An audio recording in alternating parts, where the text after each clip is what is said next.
Di tanah yang kaya akan warisan budaya, di antara gemericik alam dan jejak leluhur, Sunda menyimpan cerita yang tak boleh hilang. Namun zaman terus bergerak, dan perlahan tradisi mulai terlupakan.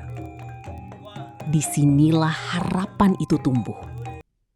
Lingkung Seni Sunda Mekar Asih Ciranjang hadir, membawa semangat baru. Senin, 27 April 2026. LSS melalui sosialisasi seni Sunda di SDN Palalangon 1. Senyum anak-anak pecah. Tawa mereka menghidupkan kembali keulinan tradisional Sunda. Bukan sekedar bermain, tetapi belajar, mengenal, dan merasakan jati diri budaya mereka. Di sisi lain, generasi yang lebih dewasa mulai memahami makna tentang seni, bahasa, pakaian adat, dan nilai luhur yang menjadi napas kehidupan masyarakat Sunda. Ini bukan hanya kegiatan, ini adalah gerakan.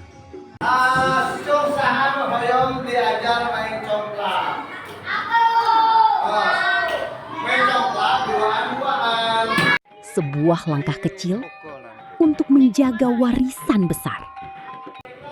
Program ini juga menjadi bagian dari dukungan terhadap program pemerintah, baik dari Kementerian Kebudayaan maupun selaras dengan visi dan program Bapak KDM dalam menjaga dan melestarikan budaya daerah. Karena budaya bukan hanya untuk dikenang, tetapi untuk dijaga dan diwariskan. Mari bersama, kita rawat budaya, kita jaga identitas bangsa.